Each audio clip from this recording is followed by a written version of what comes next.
Hello, my bookish darlings.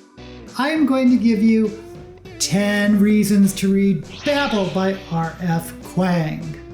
Why? Because it needs to be read. It's a remarkable book and it deserves all the awards. You heard me, all the awards. Hugo, Nebula, World Fantasy. Okay, I only know science fiction and fantasy awards, but if there's any other awards you can think of, just give it to Babel. If there is any justice, it should sweep the award season. And when it does, you can say that I told you it would happen. Who am I? I am the booktube goddess, the #1 drag queen booktuber on YouTube. Starting from the bottom up, the 10th reason to read Babel is the history, specifically the history of the Opium Wars, which I don't think is taught that much, at least in the USA. At least when I went to school 100 years ago, I think it was maybe a footnote, but basically it's the history of the 1830s and 40s in Victorian England, when British merchants used opium from their colony in India to sell to China. When China refused to accept opium imports because it was devastating their population, Britain went to war to force China to purchase the opium. And there were 2 wars which ended with Britain annexing Hong Kong as their colony. Babel takes place during events leading up to the Opium Wars. Number 9 reason to read Babel is Oxford.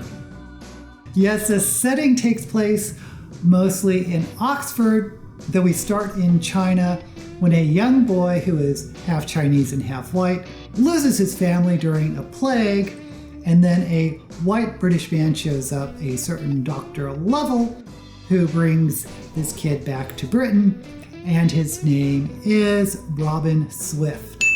Robin Swift, of course, is his British name. He has a Chinese name that we never hear, but Dr. Lovell raises Robin up to go to Oxford University for reasons yet to be discovered. But once we get to Oxford, this is the happiest time in Robin's life. He meets a group of fellow students, Rami, who is an Indian boy, Victoire, a black Haitian girl, and a white girl named Letty. I just wanted Robin to stay oblivious to the rest of the world and just enjoy himself in Oxford, but you know the status quo isn't going to be kept, but I just wanted him to be happy and stay in Oxford forever. The number 8 reason to read Babel is the light it shed on racism. Now the setting is Oxford, like I said, during the Victorian England period, but you may notice that there are a lot of non-white races represented. This is because of the magic system. It calls for different people to come together, but I'll get to that later. This is not an enlightened period of time in England's history, and the author does not pull any punches. You cringe at the racism, both overt and covert. By the way, it isn't presented as preachy, at least in my opinion, and it wasn't gratuitous. We, the reader, understand the situation Robin and his friends are in, and we have to brace ourselves for what we know they're going to encounter in terms of how they're treated because of how different they look. Number 7 reason to read Babel is how it deals with sexism, very similar to the racism. You may notice that there are a lot of female students in Babel's Oxford and may wonder if that's how it was in history. And no, I don't believe so. Again, the magic system makes it make sense, but just how the author dealt with racism, we also see the sexism as well. Again, I don't believe anything was gratuitous. Every sexist moment contributed to the plot and to help develop Robin's awakening to the world around him. The number 6 reason to read Babel, and this is just going to be a me thing, but it is romance, or rather the lack thereof of romance. You may notice that the friend group consists of 2 boys and 2 girls. And if you are coming at this from a background reading YA, you may expect some sort of romantic entanglement.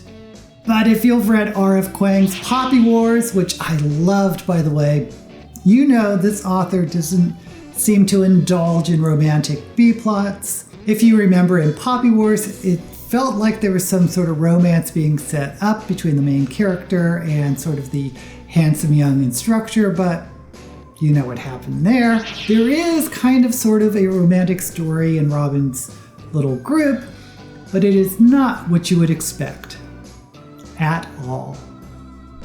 I just think it's refreshing when a story focuses more on friendships and platonic relationships rather than these big, deep, melodramatic, romantic storylines. Is that just me? The number 5 reason to read Babel is found families. If you enjoy found family stories as much as I do, you'll definitely want to check this book out. Robin has no family, not really. There's Professor Level, and their relationship is complicated. Actually, complicated doesn't even begin to start to describe their relationship. And there's another family member that shows up that Robin has to deal with, but it's really about the friendship among Robin, Rami, Victoire, and Letty. Like I said before, you just want them to remain blissfully in the paradise they find in Oxford, and you just don't want them to lose their innocence.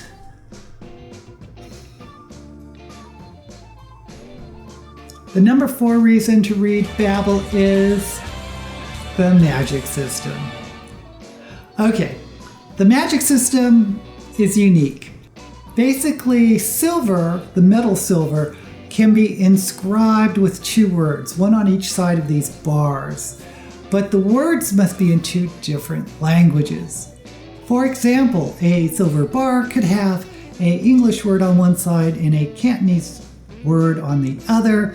And when someone who knows both languages speaks the words, a magical effect happens.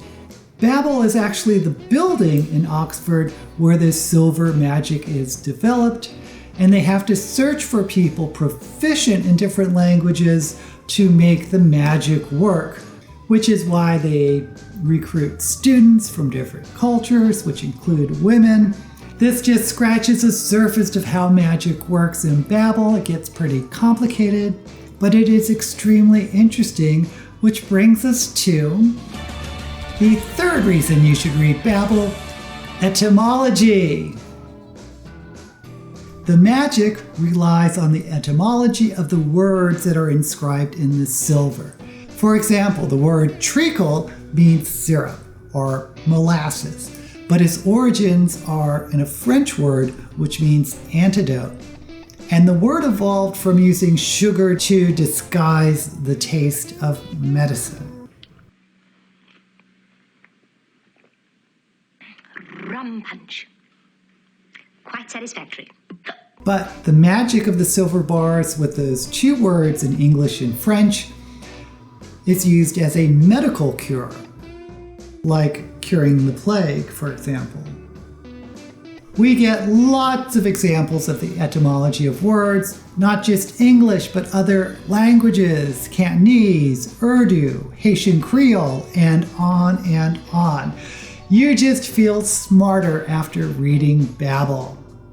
But this also brings us to the 2nd reason you should read Babel, and that is the message of cultural appropriation. The magic system, at least how I was reading it, felt like a metaphor for cultural appropriation. Pretty much only the British exploited this silver magic.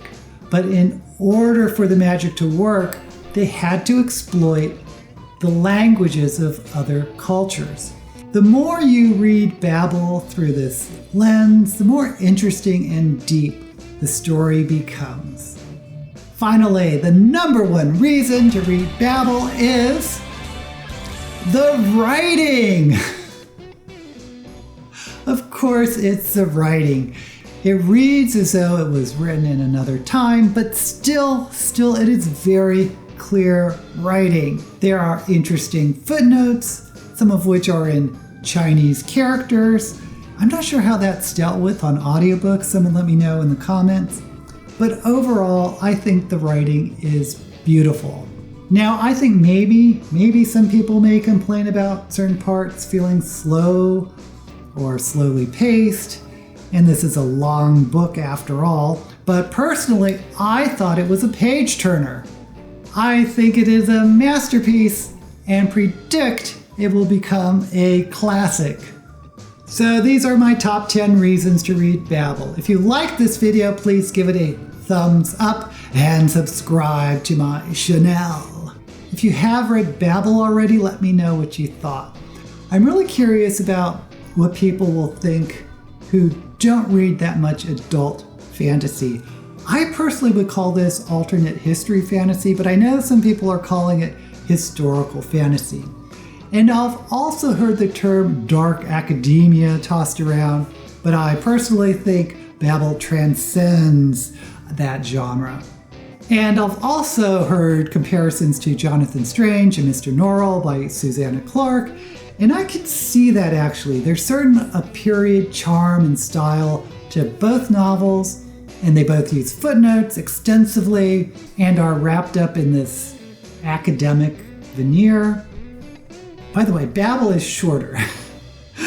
Babel is about 560 pages, and Jonathan Strange is almost twice as long as that. Oh, and if you didn't know, Babel by R.F. Kuang gets my blessing. Until we meet again, may all the books you read be blessed.